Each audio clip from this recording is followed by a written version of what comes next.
And we are live! Hi everyone! Welcome back to the Marvellous Recap, starring your gracious host, Nelly, and my awesome co-host, Cha-Cha. But I don't mean T'Challa. Wow, it's like, hello everyone. I hope you guys are having a great day. Yes, I am CM Cha, right? Not to be confused with my former self, Cha Cha, and also the nickname of the titular character of this week's What If episode, T'Challa. T'Challa! Okay, just give me a minute. I'm gonna test our audio and see whether we sound right because I don't have any tech team standing by. Not to be confused with my former Eh, self, okay, I can Cha hear Cha. you. Oh, good. We can continue. That It's was a the weirdest, it's a you know, low it's a low budget audio production request. here, guys. Low budget Yeah. production. What to do? I stole this background image of the internet.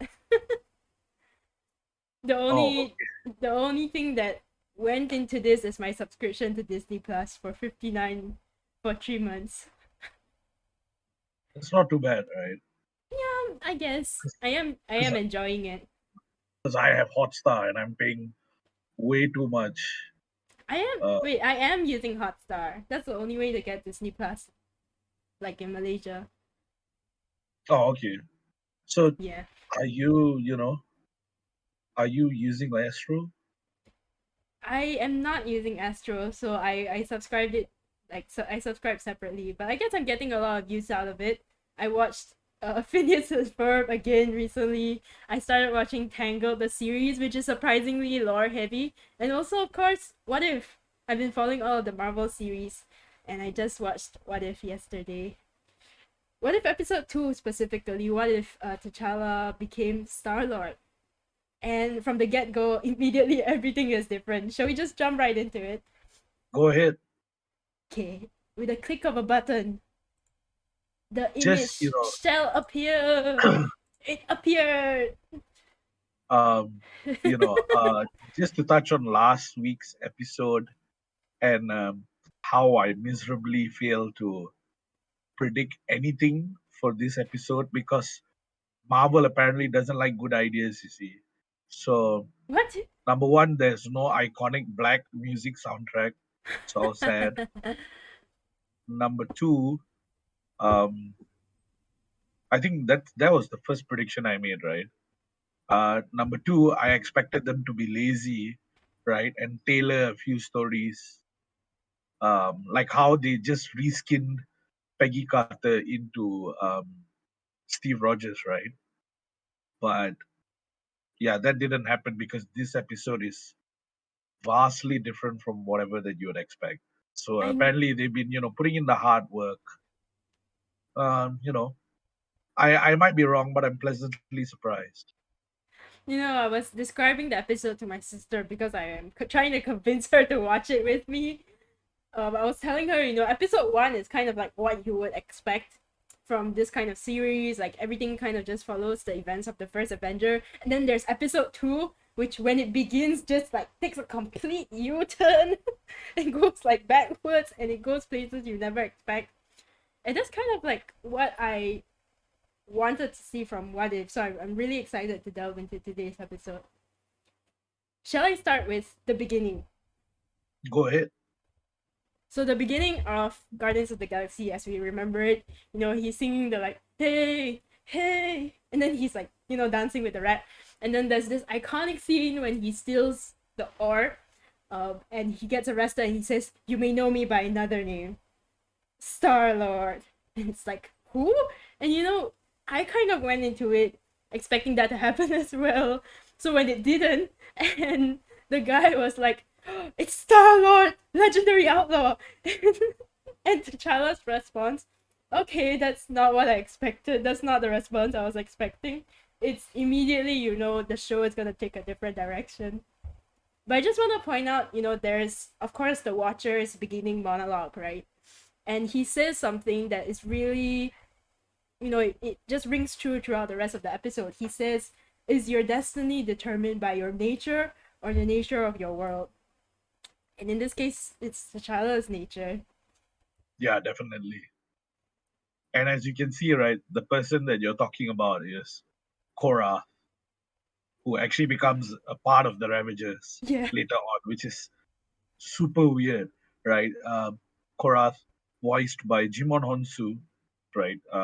One of the really stellar things I like about What If is because, um, or rather, why I like it is because the voice actors, mostly, and at least 90% of them, are retained, and that for me is ridiculously great.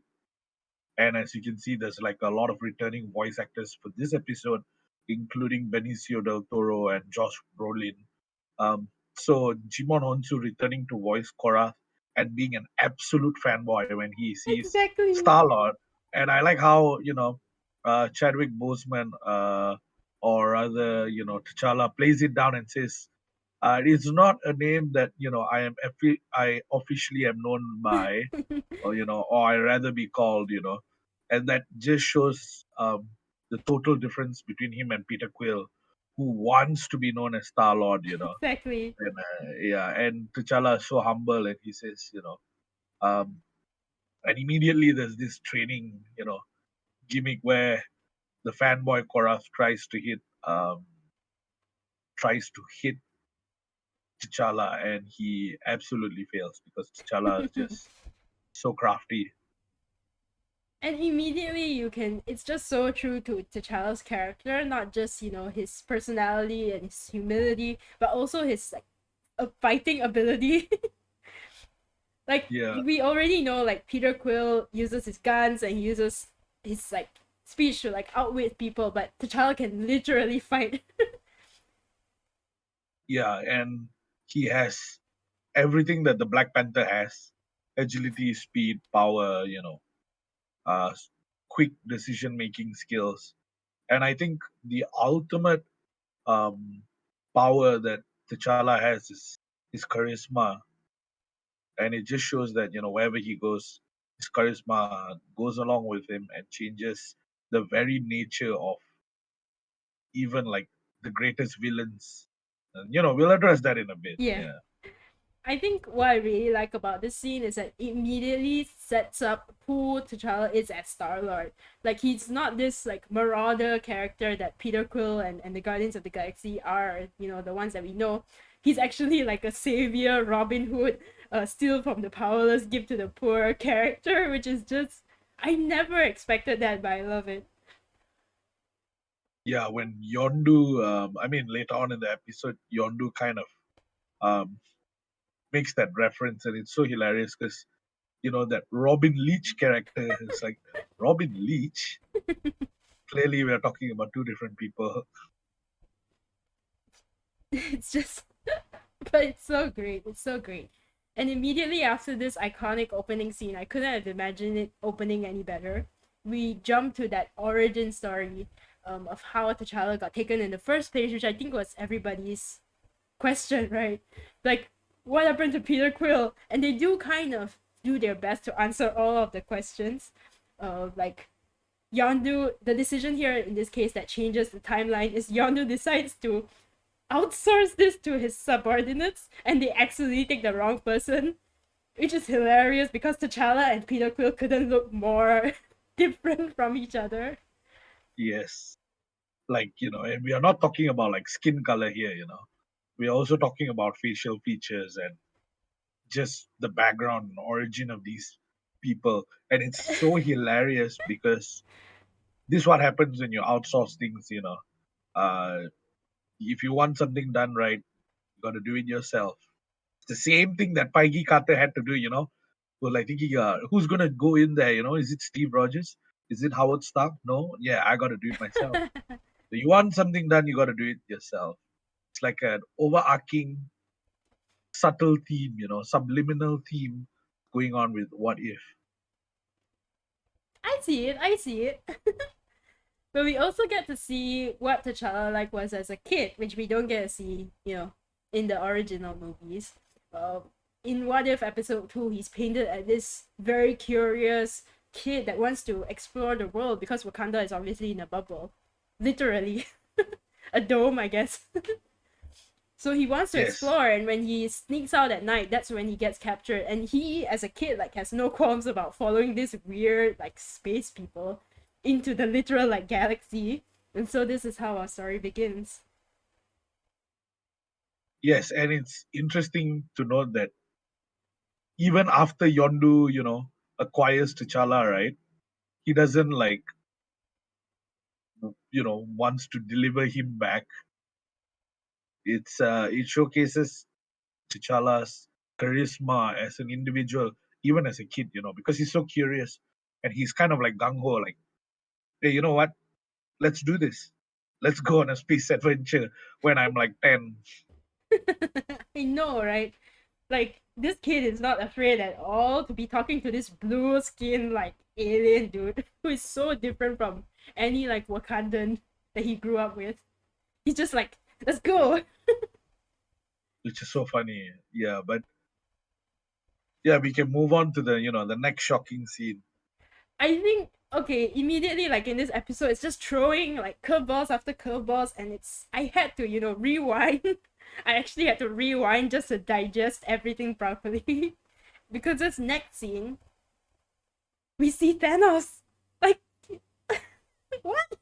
Okay, firstly, it's shocking enough that we get to see kind of like what the Ravagers will be like with T'Challa, because Peter Quill doesn't hang out with Yondu anymore. They're like estranged from each other. They fought, and they have all these like Ravagers who followed Yondu that Peter Quill basically built his team from scratch, right? And then we see T'Challa kind of like act as the glue that sticks everyone together, but we really get the extent of his charisma and like just I don't know character when we see Thanos appear. I And my jaw dropped. I was speechless. Okay, so apparently in the episode, T'Challa manages to persuade Thanos not to snap away half of the galaxy, half of the universe, and the only thing he just says, which is just such a power move, he just says that, oh, I found that the only good thing you need in your arsenal sometimes is a good argument. What? And I Thanos know, just says, oh, I'm a big enough man, which is haha, big man, to accept when I'm wrong. I just complete speechlessness. I don't think anybody saw this coming. indeed. I was also quite taken aback by Thanos appearing so early and also having this motley crew role. Goes to show you when your ambitions are disarmed by someone who's so charismatic, right? That he can make a ragtag of outlaws do good. It showcases that your destiny really can change, and it's it was mind blowing that an argument was what um, convinced the Mad Titan to let go of his genocidal ambition. And that was really, really something because when he said that it was an argument that disarmed his ambition, right? I was thinking, man, there's a lot of arguments going on social media, man, right? Like, man, it's almost borderline SJW. But what I can say is that um, this is when Marvel decided to be hardworking, like reducing the status of Thanos as probably the greatest villain in the MCU to date to being a follower of T'Challa in the universe. So the upgrade from colossal villain to minuscule follower, that was pretty great. The thing is, I think the genius part of this is that it actually makes sense for both characters. Like Thanos, even as we know him in the MCU as this major villain, right? He's still driven by logic. Like the reason why he wants to snap away half of the universe is because he thinks that's the most logical, like reason for it. And he's a man of intelligence. So the idea of T'Challa just talking to him and reasoning with him and saying, there's a different way to allocate the resources in our galaxy, like that makes so much sense to me. And I just wanna like hug the person who pitched this idea for What If episode 2. So good. And So of literally that course, literally you can play an RTS game with T'Challa and know your resource management is going to be perfect oh my gosh. on the dot. Not to mention the gag, like the running gag of how Thanos still tries to like justify his means, and everybody's like, "Dude, I'm pretty sure that's just genocide." This is my And, favorite thing in the entire episode. yeah, but his comeback is always, but it's random, It's random. right? Yeah, the argument is so poor, right? And you can see how T'Challa won. I love this like poking fun at Thanos for his reasoning because this is exactly the reasoning that he gave in those movies. It's random. Yeah, so it's not exactly genocide, It's like 50% genocide and 50% gotcha, right? Oh my Got to gosh. roll. So it's a mixture of both. It's a chance of genocide with clouds of meatball or something. Wow. Cloudy with a chance of meatballs. Yeah, cloudy with a chance of genocide. Oh no. Galaxy with a chance of genocide. Yeah. Oh, I would still watch it though. Yen races technically natural selection. Huh, that's Kind true. of. But anyway, Thanos is not the only person who has had their destiny or fate changed because of T'Challa being Star Lord. The next image is our friend Drax, who we well, I love this scene, right? Firstly, Drax is a bartender for some reason. Like of all the jobs I would think of him to have, it would not be a bartender. Like I can just imagine him like smashing all the glasses. But Yeah, he is a he's bartender he's for not some reason. he's not like the most delicate worker. But Exactly. but it kind of shows that there's a lot of tie-ins here. Um, because if I'm not mistaken, Drax's homeworld was destroyed by either Ronan or, as in Ronan the By Accuser. the Kree. Hmm. Yeah, Ronan the Accuser Yep. or Thanos under some directive of it. So because his homeworld wasn't destroyed, he has a wife. He has, His wife and kid are alive, which is the biggest thing, and he actually yeah, lives like this normal life, quote unquote. yeah. Despite being brutally honest, because when he takes the picture with T'Challa, he says, "I look great. You look awful. We should take the picture again."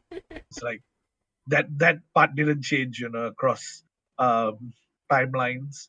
Yeah. But it goes to show you that because Drax didn't, come to meet Peter Quill, so Raccoon is not going to come along. That means Groot is not going to be there. So Gamora is probably doing something else. Yeah. So the changes really reflect actual storyline possibilities. So it's not Yeah. just they didn't just throw it on together. They kind of like backtrack all the branches, so it's totally new, and that's how Korra is in the Ravages. I kind of love his character. Like every chance he gets, he's like telling other people, "Yeah, I kind of best friends with Star Lord," which is funny because in the original movies he hates his guts. Yeah, such a fanboy. He's the fanboy member, they picked up randomly. But yeah, you mentioned Gamora. I think this next scene really, makes us question where is Gamora because suddenly Nebula appears in this kind of well, I saw online somebody described it as like a Jessica Rabbit esque kind of character, which I totally agree because she immediately appears in this like skin tight, like shiny dress, and she has the hair, the swoopy hair, and you almost wouldn't know that it's Nebula if not for her voice. I'm not sure if Karen Gillan voiced actually, but it really sounds like her. And the eye, of course. Yeah, and the eye was basically the dig the collector took, right? Because instead of eyes, he said the eye, and he was so proud about that pun. But Nebula not being bald and being more feminine was definitely something different, right? And it's also weird because it's adopted daughter, right? So that didn't change. So that was another weird thing. I Uh, believe that the adopted part, as well as the, maybe some part of the turbulent childhood that she had with Thanos, I don't think that changed. But perhaps it ended a bit earlier because of T'Challa, and because of him, like kind of acting as a mediator between the two of them, they're actually able to be in the same room without killing each other. yeah, and for Gamora, I think if you looked at the opening credits in the trailer, Gamora now is in place of Thanos, I think, because she's wearing Thanos' armor. Oh, I didn't notice that. I just wonder like where she is, because I recall in the trailer we had this, the Avengers 1 scene where all the Avengers are in a circle, and then it was replaced by the Guardians of the Galaxy, and Gamora was there, but she's not in this episode at all. Yeah, so that means probably the Guardians of the Galaxy are totally different people. Yeah. And Gamora is wearing Thanos' armor, and I think she has one half of the helicopter blade that Thanos uses in the end game. Yeah. Yeah, I'll get to that in a bit. Go on, go on. But yeah, I love Nebula in episode 2. She also has this conversation with T'Challa, and there are two things I just want to note about it. Oh, before that, Put says hello, mom and dad. Hi, hi, Putz. Hello, Thank you for hello, tuning Pat. in. 18 hours. How was your stream? The 18-hour stream, the marathon. Yeah, answer in the chat. And in the meantime, I'm gonna talk about Nebula because I love Nebula. I love how she calls T'Challa Cha-Cha, which is just personally funny for me because people call you Cha-Cha. I know, right? It's like surreal that Chacha would be mentioned in a Marvel universe, right? But yeah, go on. And I think just the idea of Nebula of all people, we know what Nebula is like, The fact that she has such a good life now that she can give somebody a nickname.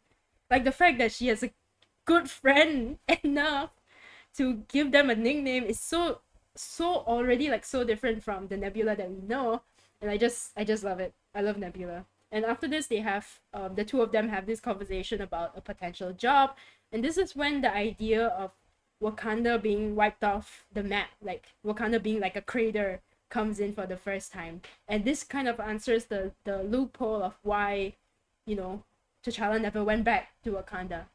And it seems like Wakanda has been wiped off, and we find out later that, we get to learn later what happens to Wakanda actually.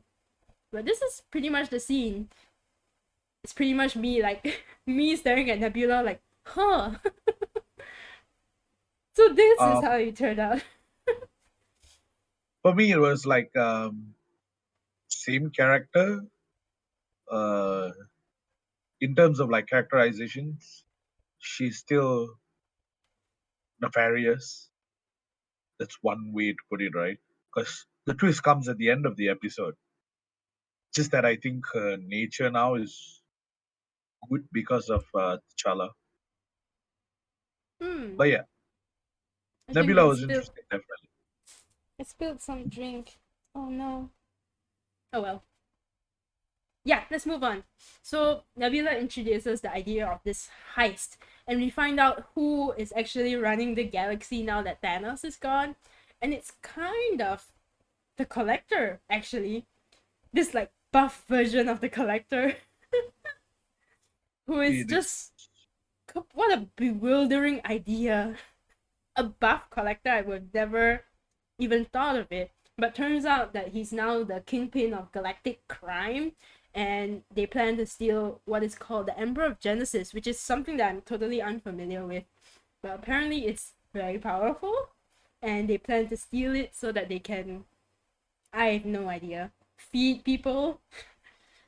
I don't really know how the Embers of Genesis works. Do you know about it? Yeah, so I mean, just basing it off the episode and within the context of the Marvel universe, I think it is something that helps grow planets, accelerates Mm. growth in terms of plants and etc., just living things. So, with plants come oxygen, resources, fruits, vegetables, etc. So basically, it's one way to end hunger, oxygen, air pollution, all those things, right? So, um, and I think it's the word itself. I mean, the name itself has the word Genesis in it, so it's probably the beginning of a world. And so, yeah, I think because like the Infinity Stones aren't mentioned yet, so Yeah. I'm sure like because in different timelines there will be different powers that are not similar. Like the power scaling will be totally different. So I think the Embers of Genesis in like 616 Marvel continuity, it'll be less powerful than in this universe is probably a lot more powerful. And that's the only logical reasoning that I could arrive to. But Marvel and logical reasoning is far from each other. So um, I'm that's exactly what I'm guessing. But seeing the collector possess it makes total sense, because he's the He's a collector. collector. Yeah, and similar to his brother, uh, the Grandmaster who appeared in Thor Hmm. Ragnarok, I forgot he his has that. name. To me, he's just Jeff Goldberg. Yeah, yeah. Um, he has that same flair and pompous attitude. If you realized, I and never realized that they were he's related, but it makes so much sense. yeah, yeah, they are brothers. So, and it's funny because the ending of this episode mirrors the ending of the Grandmaster in Thor Ragnarok. Talk about that a bit later.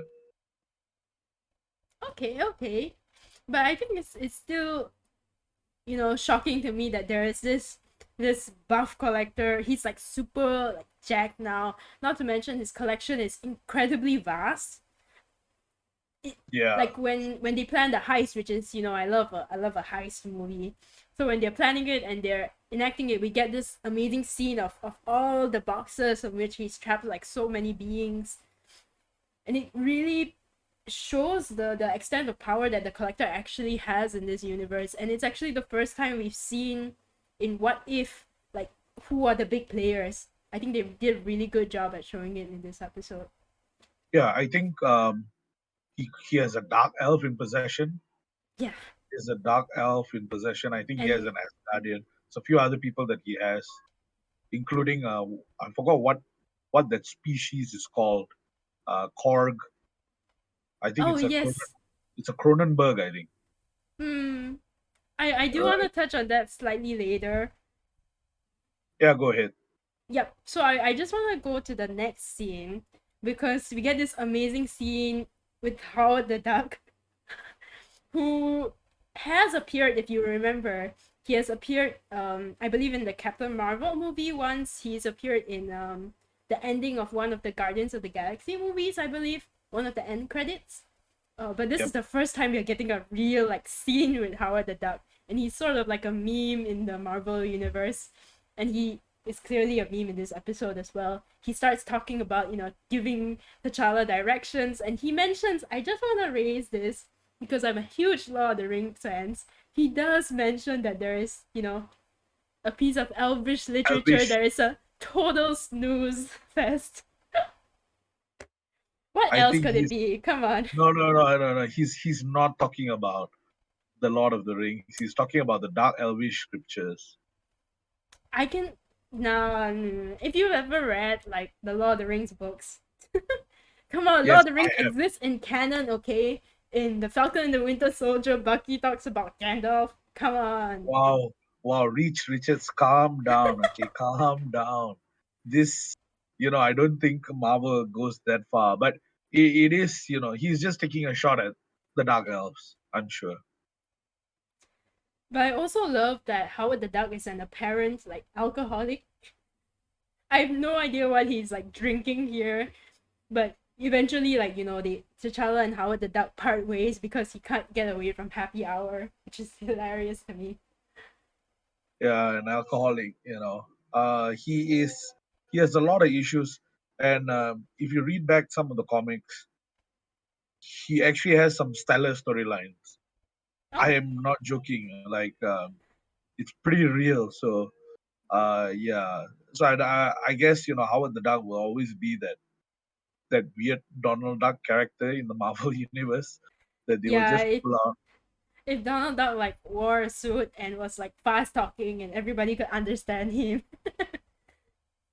Yeah, and if he was voiced by the original Donald Duck voice actor Tony Anselmo, so it'd be totally different.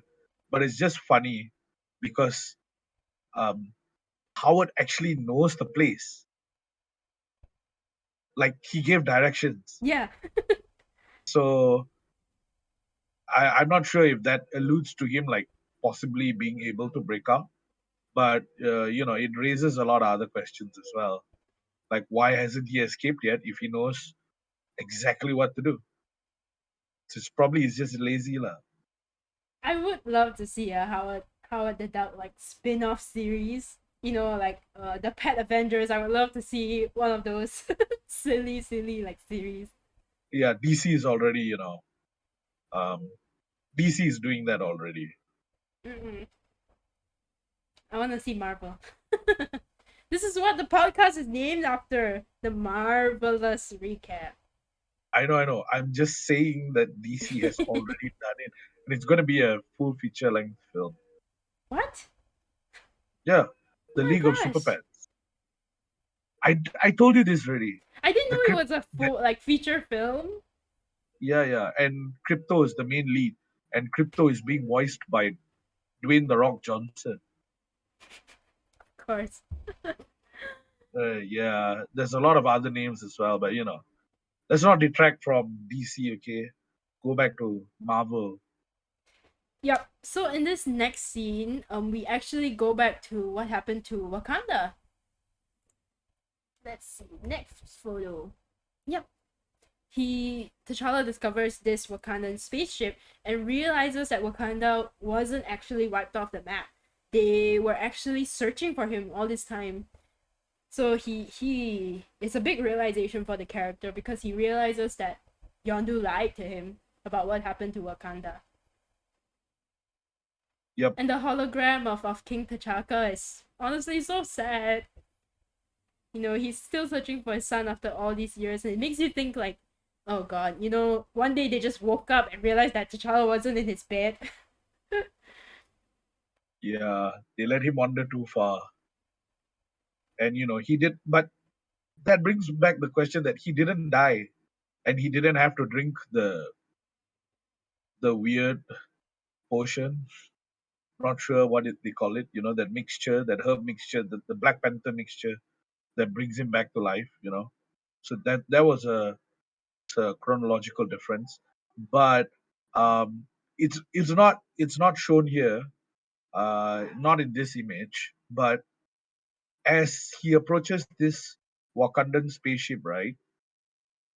By the way, the ship is called Mandela, I think, named Oh. after Nelson Mandela, which is a direct contrast to what Peter Quill calls his spaceship. He calls his spaceship Alyssa Milano, named after the actress that he likes. I'm not sure a lot of people know this, but yeah, Alyssa Milano is an actress. Uh, she was very popular back in the 90s. So, anyways, um, as he walks into this hangar filled with ships, you can see all the ships from the Marvel universe, from Oh. Ronan's fighter jet to the Star Nova Corps Nova Burst ship to an X-wing at the back. I didn't realize this. I gotta go back and look. I know, right? I should have told you before we did this, but there's a lot of there's even the ship that Kong flies, and even there's the Grandmaster's birthday bash, the birthday Ah, yes, the ship. fireworks ship. Yeah, the fires. Yeah, with where the Hulk tries to pilot it and happy birthday, and then there's like disco lights and Yeah, strobe lights and I all sorts of remember. explosions. Yeah. So that throwback was amazing because yeah, because Disney owns Marvel and Star Wars. So why not put an X-wing in the collector's list? I think it was their perfect chance, because the collector wants to collect everything. So it was their big chance to just throw in so many Easter eggs. It must have been a Yeah, lot of fun. it is. It is. I also want to point out here, right, that the fact that King T'Chaka is still alive to send this hologram also kind of proves our theory in the first episode where nobody becomes a Winter Soldier. So without the Winter Soldier, then there's no King T'Chaka like doesn't die. But it also probably means that Wakanda doesn't open its borders potentially, right? So he doesn't go out, he doesn't die because there's no Winter Soldier, but they're also more guarded. Yep. And you can see that the technological advances is not as great because T'Chaka still wears his toga from the Greek era. Hey, maybe it's just his style. Could be, could be.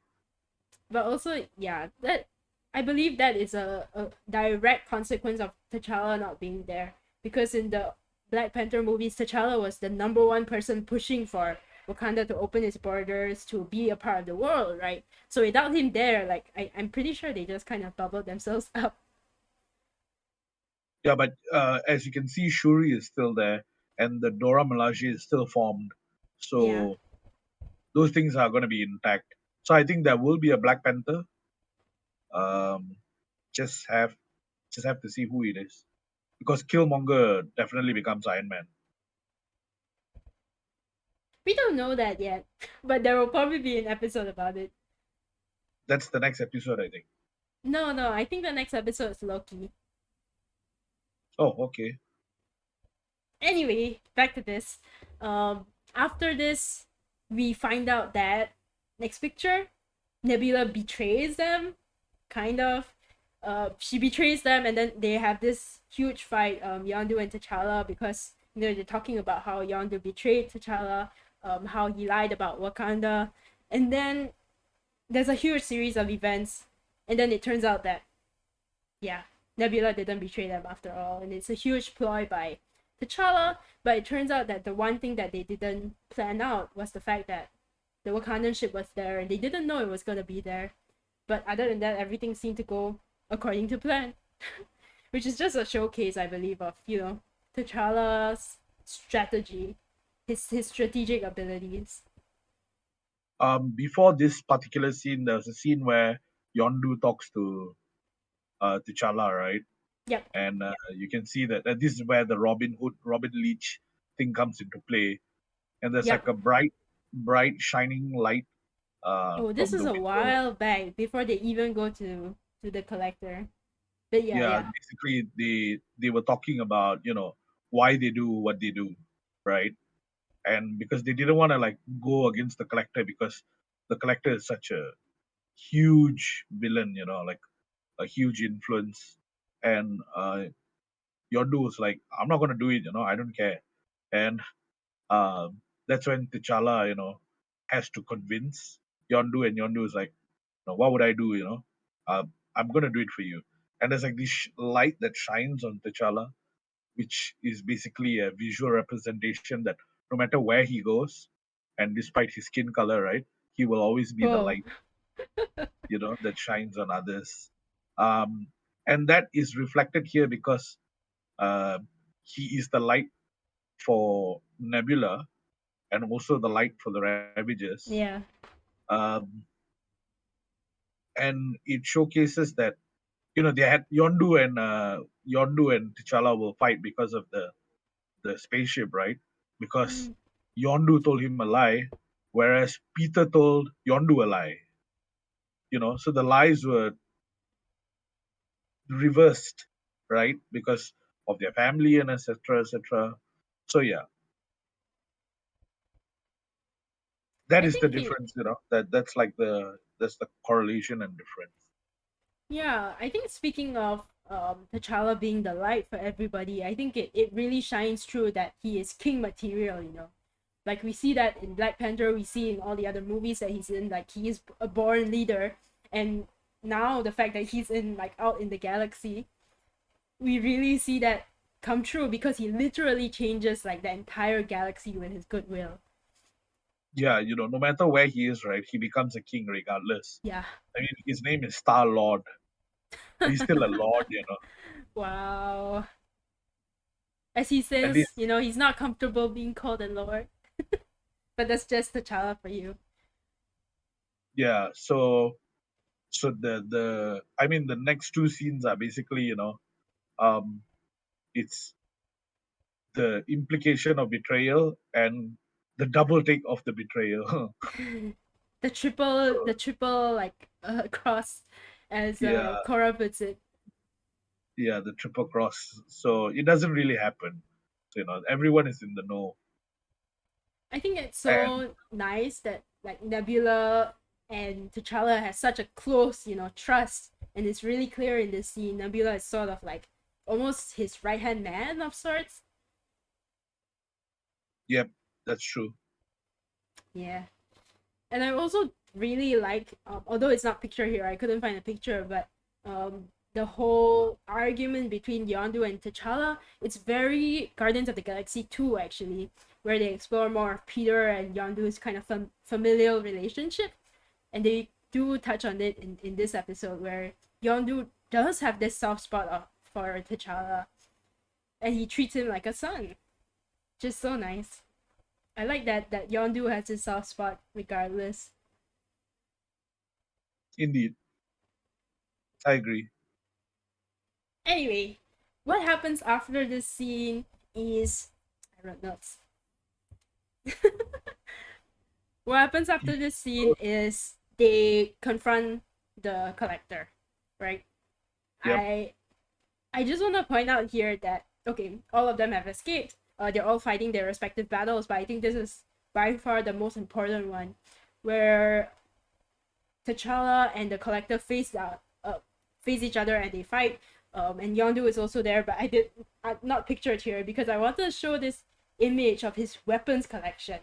Like, firstly, he says that he ripped off this like arm weapon. This I don't know what you call it from a very chatty Cordon, which is probably Card. Poor guy.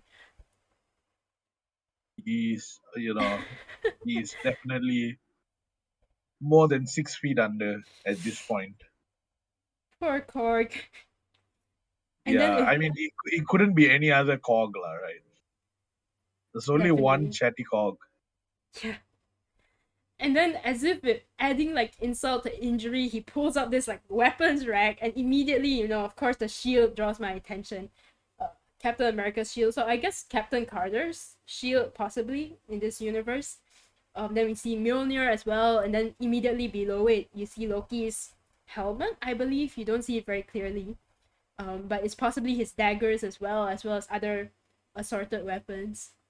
And not pictured here, but he has an entire shelf for Hela's headpiece, which is Yeah, kind which of is basically amazing. which is basically under. If you look to the rightmost weapon, Hmm. that is the helicopter blade that Thanos uses Oh, in the end game. And that hammer-like weapon yeah. next to the helicopter blade is uh, it could be at least Ronan the Accuser's hammer. Oh, yeah, yeah, yeah. So that's like multiple callbacks, references, but I don't know the rest of the weapons. They look far too generic. Yeah, I'm pretty sure some of them are generic, but there are some really specific designs that I'm pretty sure are reference to something. It's just that my comics book knowledge is not as extensive, not to this extent. No worries, go on. But yeah, I think the most important implication from this scene is that did he destroy everybody in order to get their weapons? Like the I fact mean, that he was able to move Mjolnir is a whole discussion in itself. the so I think again, like logical reasoning, right, is that he managed to get hold of Mjolnir before it was enchanted. Yeah, that makes sense. Yeah, before it was, before Odin says, Before the events of Thor 1. yeah, before Odin says, whoever that wields the, you must be worthy, right? Yeah. Uh, so that's before that, or he could have been just so strong that uh, he killed whoever who wielded Mjolnir and he took it. The interesting thing about this moment in the episode is that it's not really explained. Like, we don't actually know what happens to them. Like, I'm thinking to myself, if this relates to the rest of the what if, like, okay, so my theory is that the what if episodes are all happening on one timeline, right? We discussed this in the last episode of the podcast. So if this is one singular timeline, could this relate to Marvel, like the zombies episode? Could this be Yeah, like a result of the zombies episode? Because I think that's probably the most, it makes the most sense. the Marvel Zombies episode has never been. I mean, it's canon in the Marvel universe, but I don't know how canon it is, or whether it's a branch off to a different timeline. So if it could be two timelines that we are looking at, it could be whatever that's going on now and whatever that goes on with the Marvel Zombies universe. Because in that universe, everything goes to uh a bad place. Everything goes to hell. Yeah. Really, really, it's terrible. Yep. I think it would be really interesting if this is a connected timeline, but even just individually, right? Let's say if this T'Challa timeline is completely separate. I think it's really interesting thinking about the implications of what resulted in this. Like, because T'Challa leaves Earth, so and protects the rest of the galaxy, then the rest of the galaxy is in relative peace, but then Earth is in complete turmoil. Like, the Avengers have clearly, failed. And then there's the Yeah, question of what happened to Asgard because Mjolnir is also there. that's true. So whichever episode that Loki appears in is going to explain a lot of things about Yep. Asgard. And just to touch on this particular fight scene for a while, because he's going to fight with the Collector, right? And Ebony Maw is actually present, from the Black Order, Ebony Maw. So it shows that no matter who it is, that the Black Order doesn't change. So the Black Order will always attach to the greatest power Yep. in the universe. So there you have Ebony Maw, you have Proxima Midnight, Yep. and you have Corvus Glaive. So, and it's not pictured here, but Corvus Glaive does get into a fight with um, Thanos and Nebula actually. Before they Yes, escape, yes. right? Yeah, Yep. and I think I'm not sure if it's Nebula that says this, but Nebula says, "You must be crazy," and then in the most Hulk Yes, way yes. possible, Thanos turns around and says, "Not crazy, mad." Mad.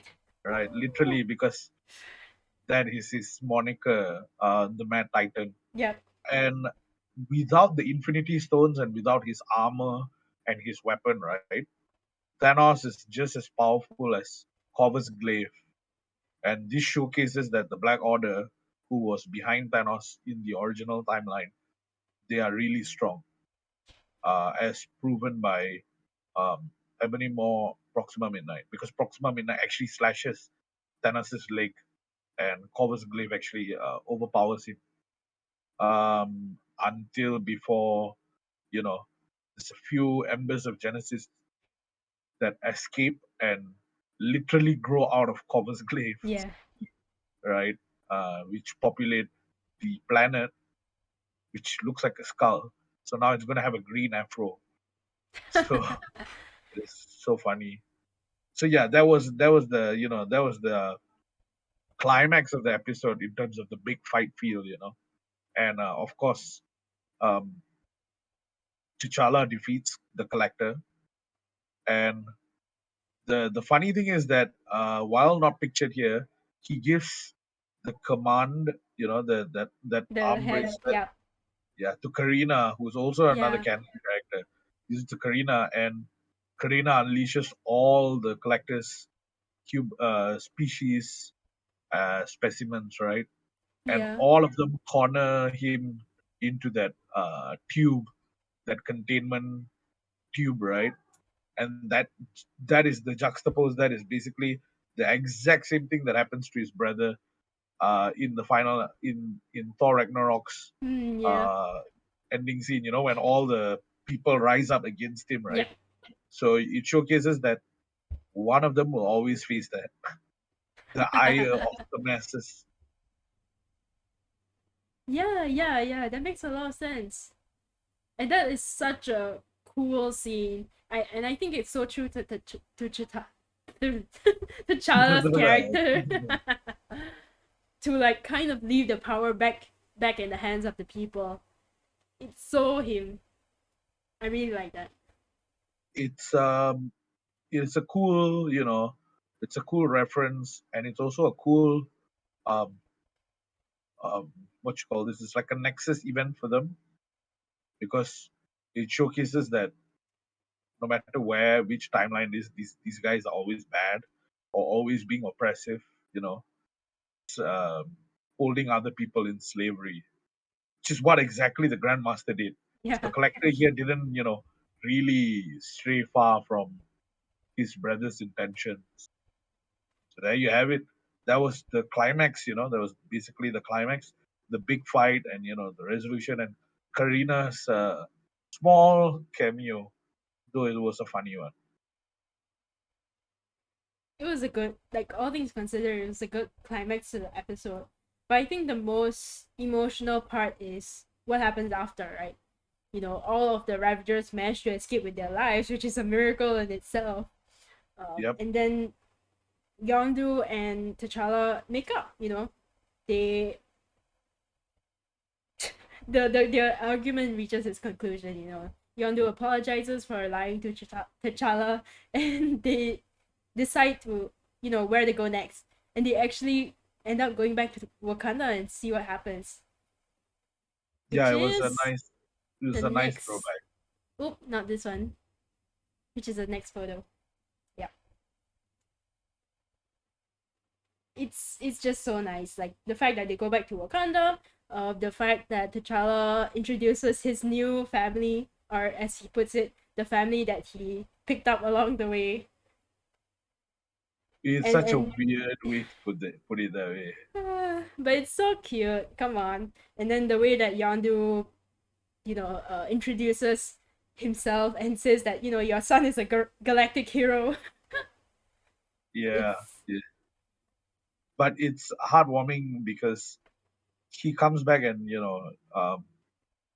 comes back to tell them that he's not staying, right? Because that was yeah, probably the emotional part.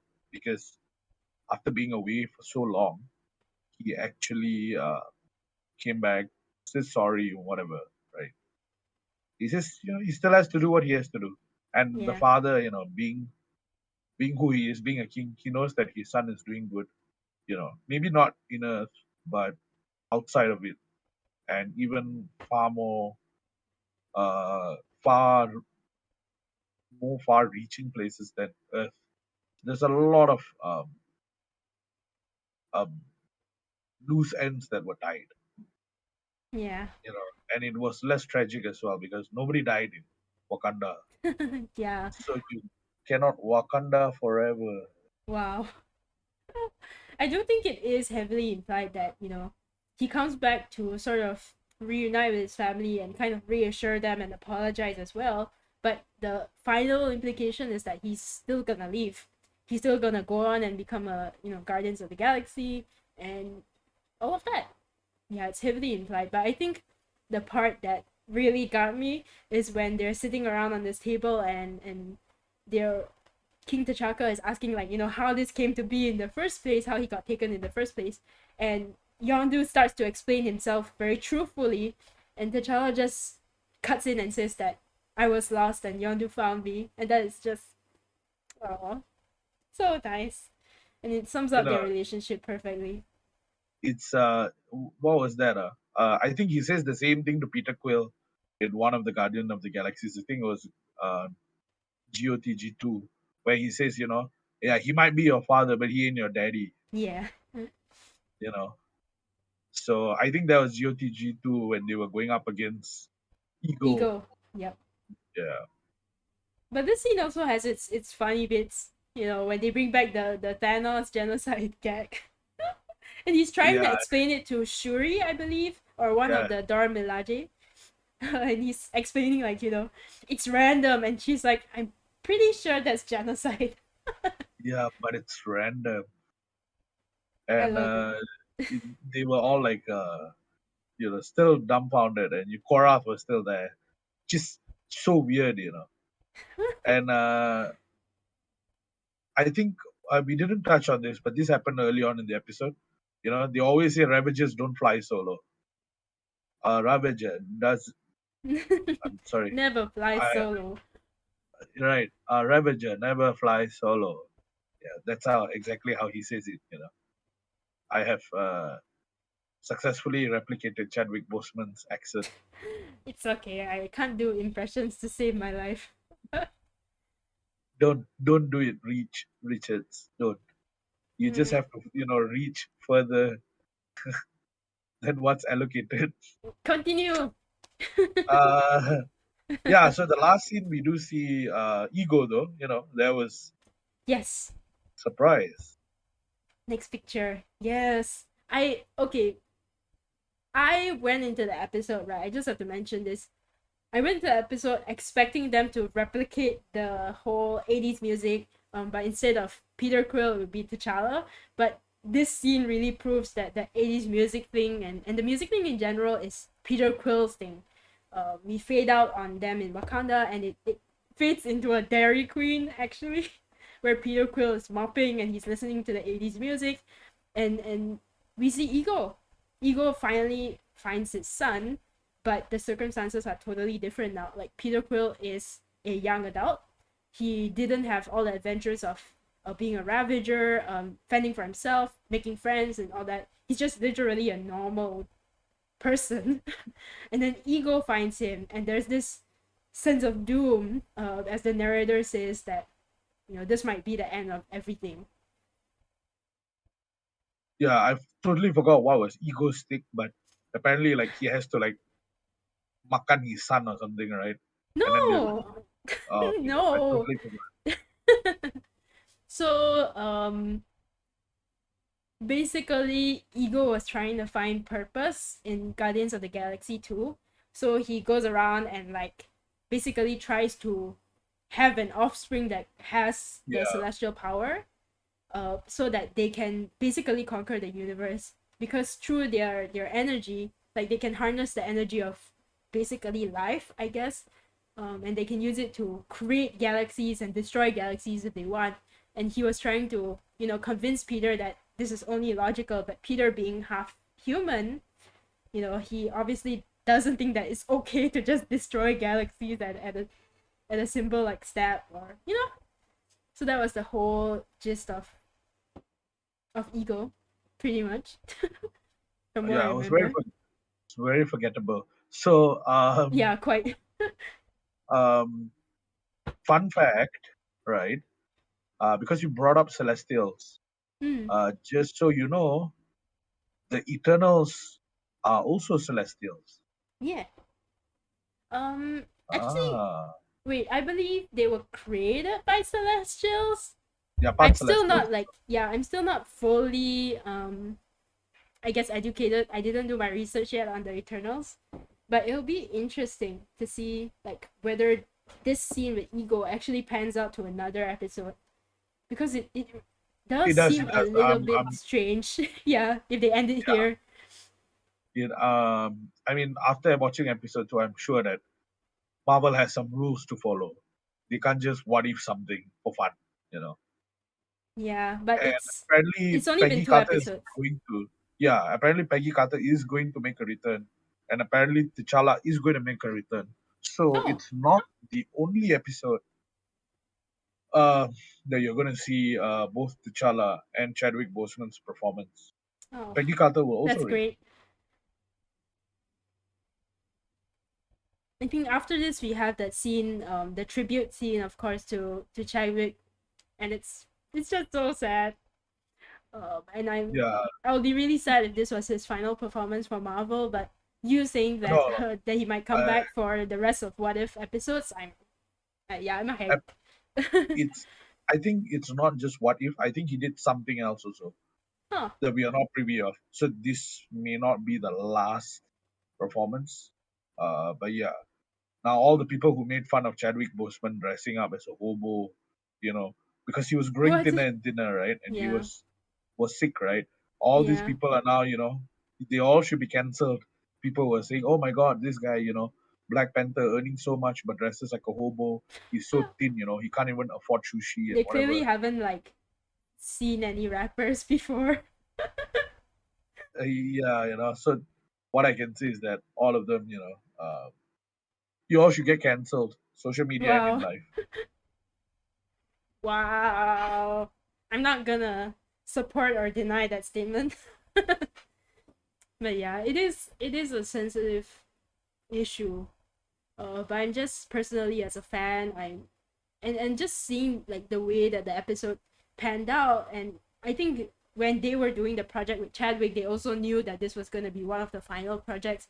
I think it's such a beautiful tribute to him. I really liked it.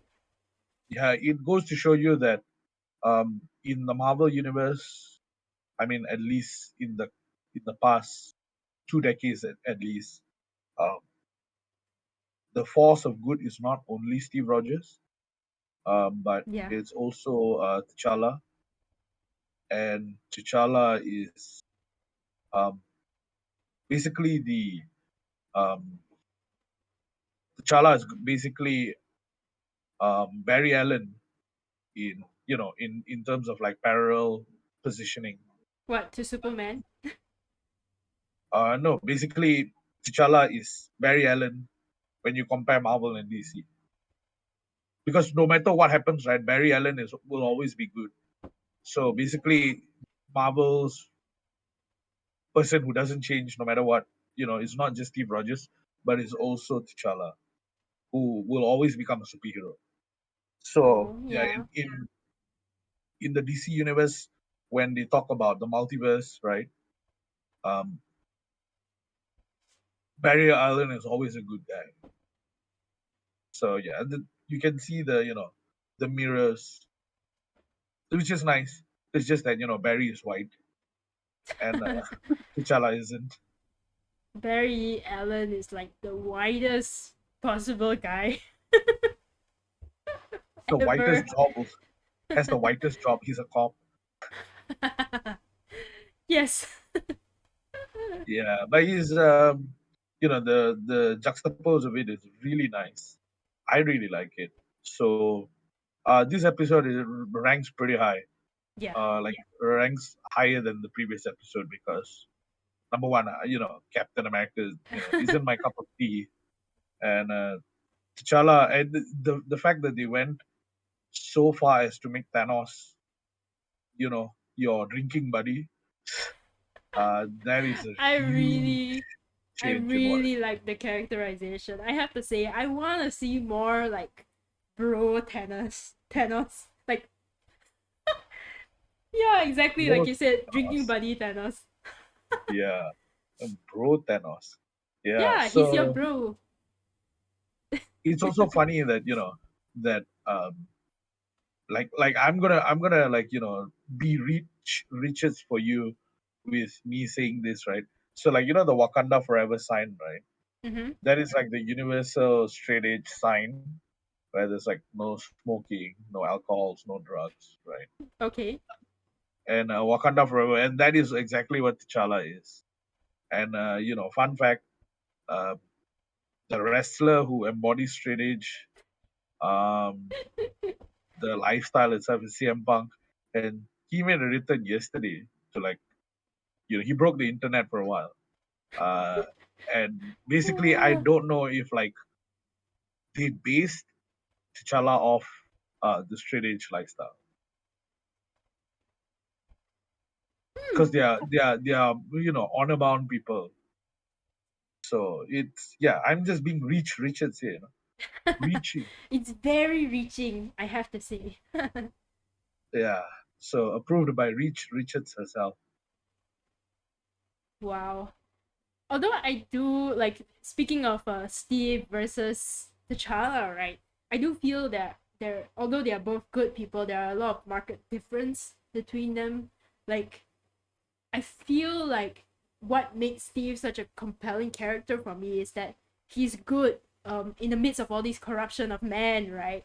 Versus T'Challa is, he comes from like a noble line of literal like warriors. Like, this dude was born noble, you know?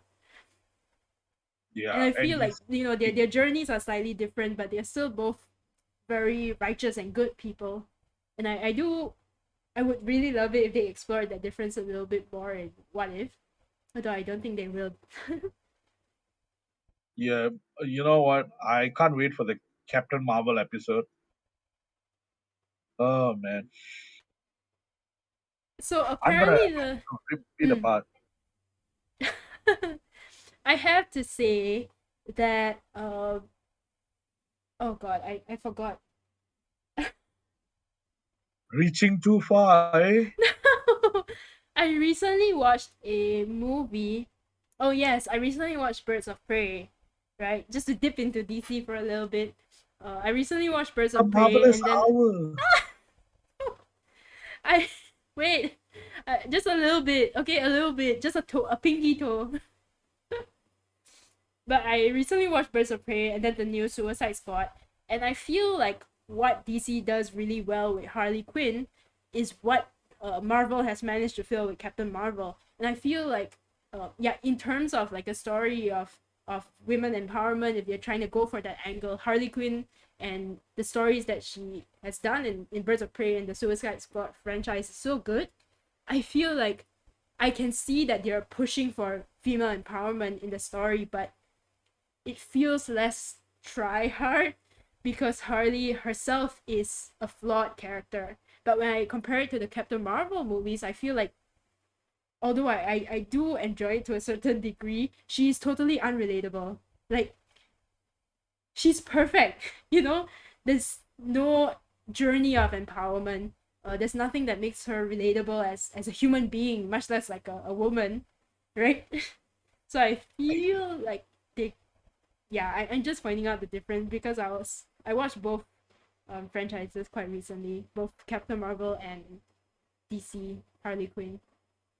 I don't like either representation of like women empowerment Oh my in god, both movies. I think the one that really did well was Wonder Woman for me.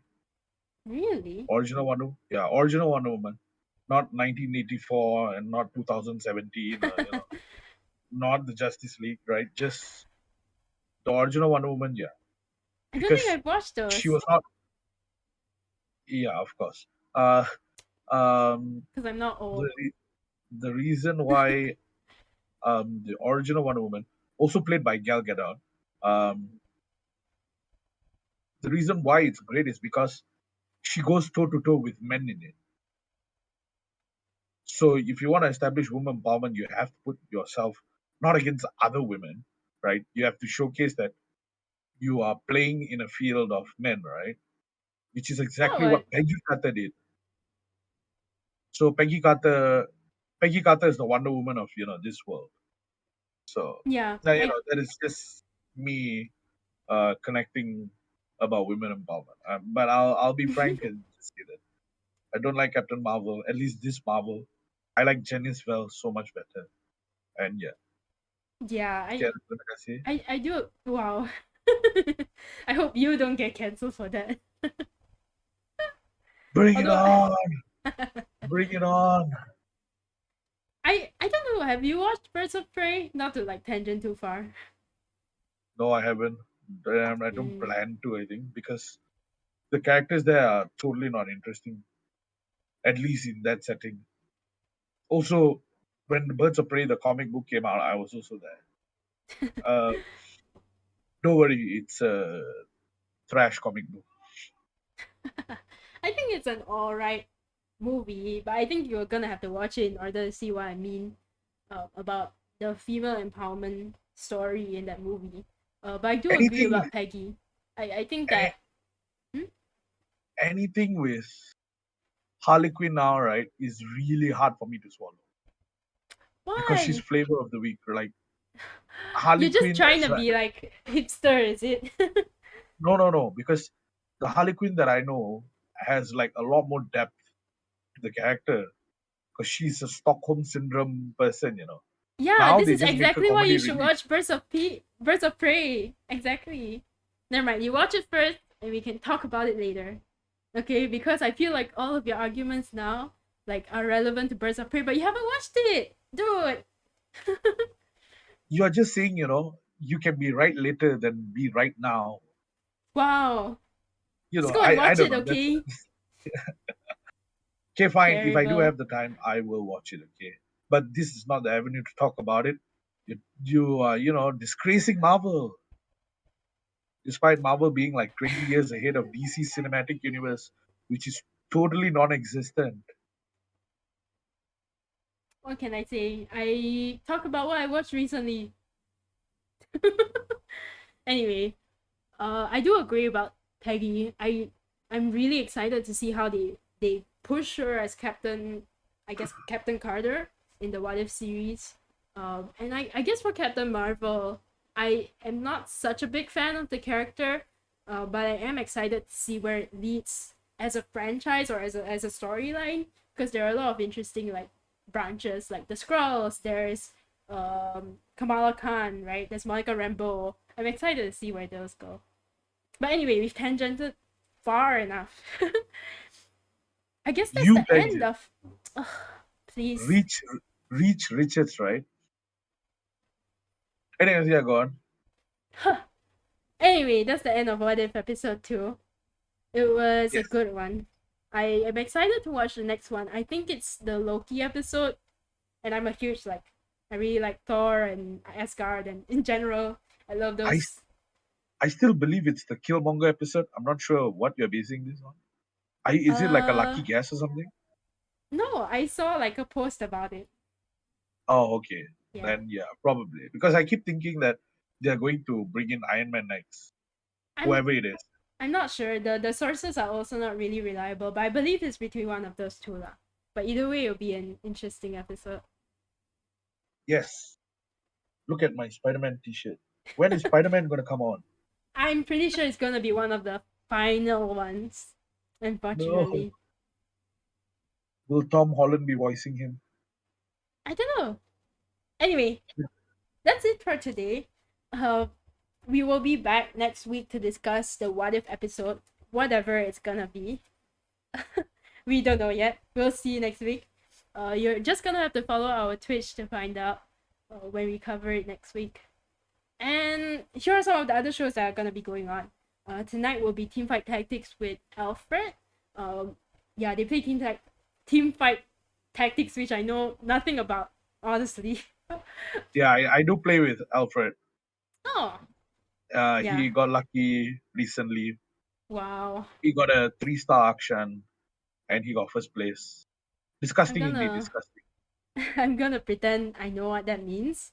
Yeah. Just shake your head, Teamfight Tactics tonight. Whoa. And then the Hype, rest of the hype, week hype, we hype. have shows. Wednesday evening we do getting fit with Ring Fit Adventure with Ayman. He's exercising.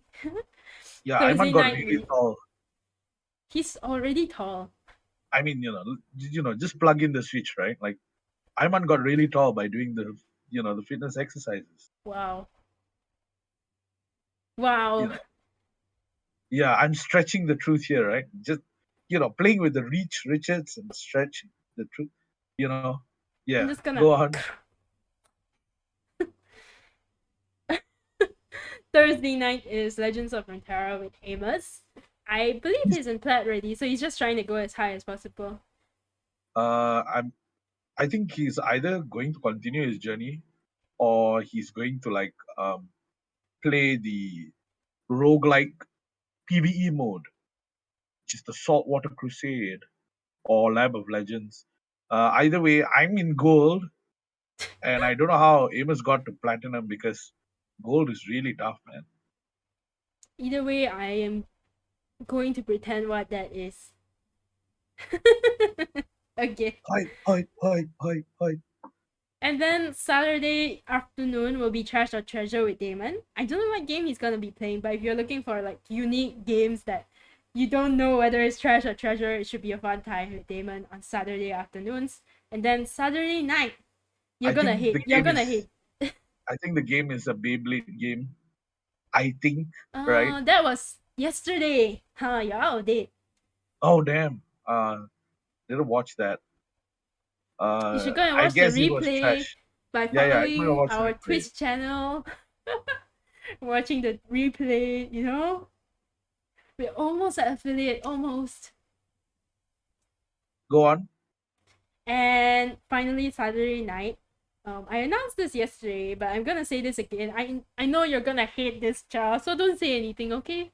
But promise. Yeah, I promise. Okay. Next Saturday, I'm playing Dream Daddy, the dad dating simulator, on Indie Jam. So if you wanna check that out, I am going to be romancing several dads, competitive dad, sports dad, golf dad. That it'll make a lot more sense if you tune in next Saturday night, 7 p.m. I'll be playing Dream Daddy probably for 2 weeks actually. So if you like that, I really like the Game Grumps. So if you like them and if you want to check out the game, I'll be streaming that next Saturday night. Buds is gonna have a few choice words for you. Like stop dating daddies. It's the concept of the game. Yeah. All right. Um, is that all Yes, the that's all. shows that we got for the upcoming week? Yeah.